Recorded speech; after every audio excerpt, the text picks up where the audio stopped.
Welcome back, guys. In today's episode we're gonna be putting the oil pan, and then we're gonna put the idler pulley, the tensioner for the timing belt, and probably the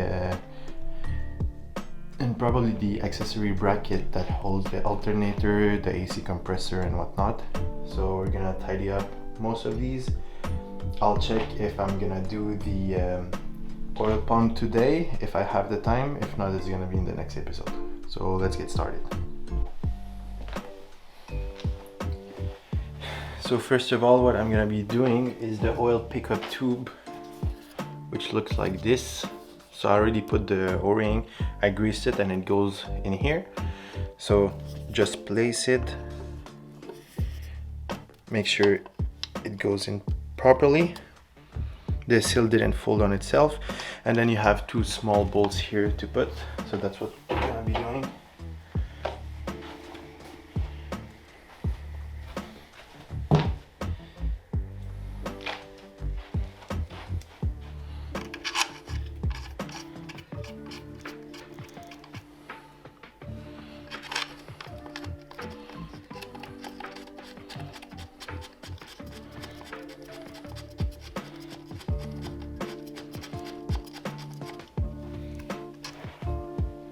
These are 10 mils.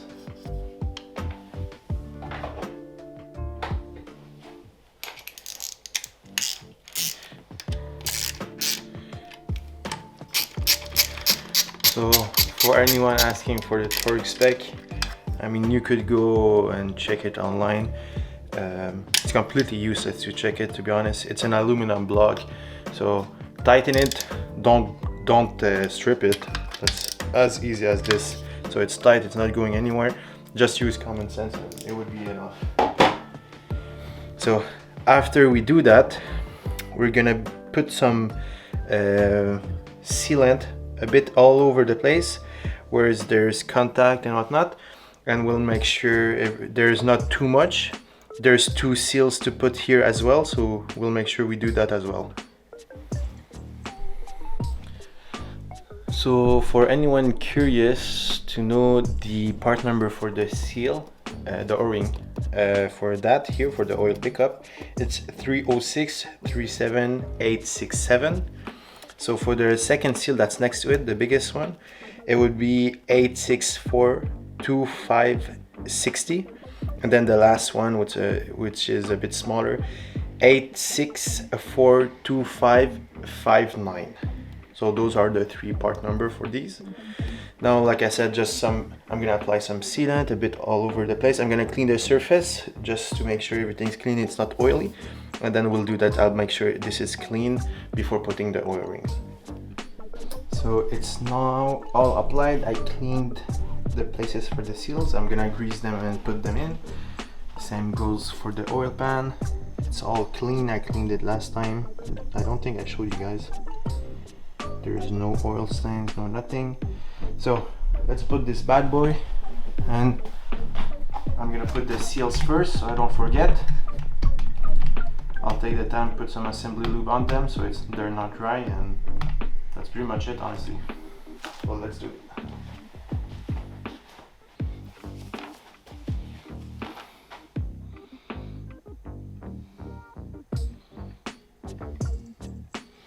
So that's in place here, just making sure it's all level and perfect.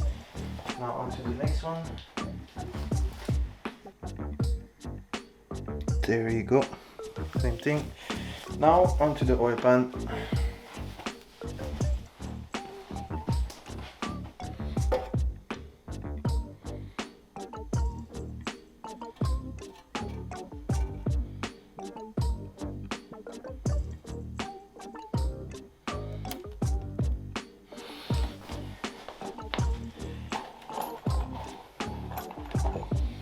I'm gonna put the extremities just so I can center it perfectly, and then start tightening it.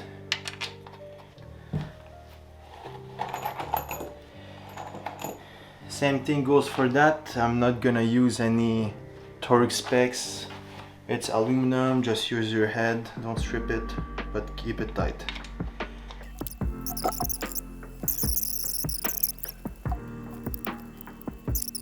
So now it's all installed. You can see there's a little bit of excess, a little bit all over the place, so all around, and that's just perfect. You don't want it too much or else it's gonna be on the inside as well. Just a tiny bit. I like to let it sit for 24-48 hours, and there, if it looks a bit crusty, I just use a small razor blade and take out the excess. So now I'm putting back the oil cooler right now.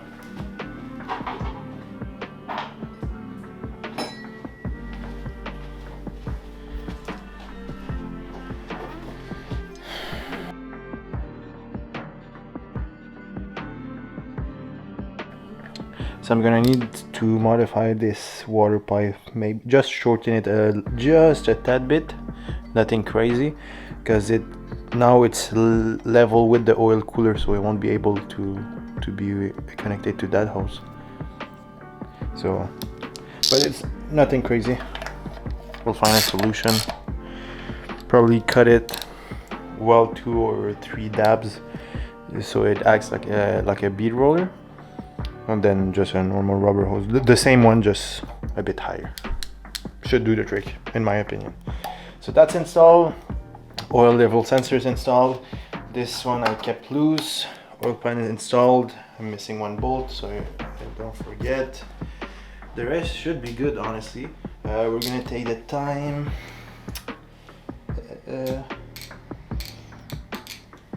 Not too sure what I'm gonna do. I think I'm gonna call it a day for today. The most important thing that I'm waiting for is actually the plastic cover that goes, so the timing cover, the plastic one on the inside. So I need to put that before I start putting the oil pump, the idler pulley and everything. So yeah, there's that. I might actually put the accessory bracket for now, so let's do it. So engine is starting to look really good. I'm really happy. So unfortunately the oil return adapter that I bought from Instagram, there's a logo on it. I hit it, so I'm not mouthing anyone. I think I just got unlucky because other people are liking it. So I tested it, made sure it's seated properly. The seal is brand new and everything, but it leaks a little bit. It looks a bit crooked. I think it was warped when it was welded. So I'm not too sure what I'm gonna do with that. I don't know. I think I'm gonna run it just for the time being, but I'm definitely gonna have to change it ASAP the second it's installed on the car. But other than that, I put the serpentine belt tensioner. This is the AC compressor delete. It's not tightened fully because I'm supposed to put the alternator first over here, but I forgot it at my work, so I cannot put it here. I'm waiting for the timing cover case, whatever it's called, the plastic thing, before I can put the tensioner for the timing belt, and then the idler pulley, sorry. After that, the top end is pretty much done. So putting the cams, timing them, the cam seals and the valve cover is literally a piece of cake. Nothing hard about that. So after that, it's literally butting everything up. Once everything done, I'm gonna be putting probably, I mean for me it's gonna be tomorrow, but for you guys a bit later. I'm gonna be putting the manifold with the gaskets and everything, making sure everything's worked properly. And then I'll figure out how I'm gonna be routing all the lines for the coolant and the oil for the turbo actually. So I want to make that good enough, get some heat shield on it too, so there's no possibility of fire or anything. Let's say safe. I don't know if I ever showed you guys, I'm not sure. I think I did record it, but just like 1 or 2 videos in a time lapse. So I poured and polished my intake manifold. The valves look really good from that angle. It's hard for it to focus. Maybe if I go in a manual focus. Yeah, there you go. So there's a really aggressive knife edge on the intake side, and I took a chunk of material. It's crazy how much you can take out of. So if you look, Here usually it's not that smooth, there's a bump over there. Same goes from the top, very aggressive, the sides as well. And even that, it's not that, so the thickness, it doesn't look like a knife like this right now, so it's usually a bigger bump. On the contrary, for the exhaust side, I did the same thing. Look, it still looks really good, but not as aggressive. So whether it's the outer diameter or the inside, I really was conservative for that, since they are prone to crack if you go too crazy. This is all handmade. So what I personally did, so I scanned one of the ports, I 3D scanned them, and then I 3D printed the negative side. So I filled it with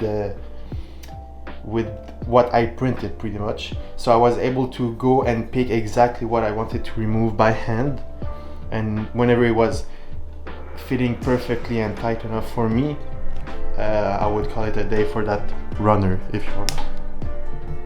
So that looked really good. I really like it. So that's gonna be it for today, guys. The next episode, we're gonna be putting the other coolant line that goes in here. I'm just waiting for the seal for that. After that, we're gonna be making the oil lines. I don't know if I'm gonna be recording it. I'm gonna have some help. I have a friend that has a really nice Subaru specialist shop. He's gonna be helping me, and I don't want to be annoying with the camera and everything. So after that, the engine's gonna go in, and then it's the fun stuff, doing when wiring all the gauges and all of that stuff. Really fun stuff. I love doing that. I work really cleanly. I hate doing like hard wires and stuff like that. You'll see I take my time with everything, but in the long run it's worth it, in my opinion.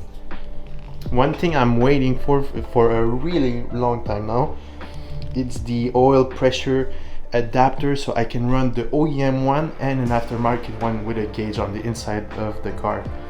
So I bought it from, so I'm in Canada, I bought it from Australia like a month and a half ago, and it just got processed.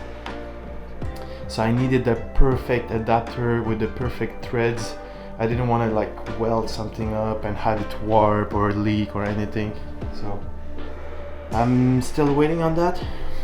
It's not the end of the world, but it's still pretty annoying, to be honest with you. Yeah, so it's fun to see everything coming together. We're almost done.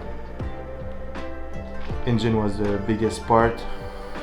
Not hard, just tedious. You need to be careful with everything. Everything on the internals need to be spec'd and torqued perfectly. Checking the ring gaps, all the tolerances for the connecting rod bearings, the crankshaft bearings, everything. It was super stressful to also source everything locally in Montreal.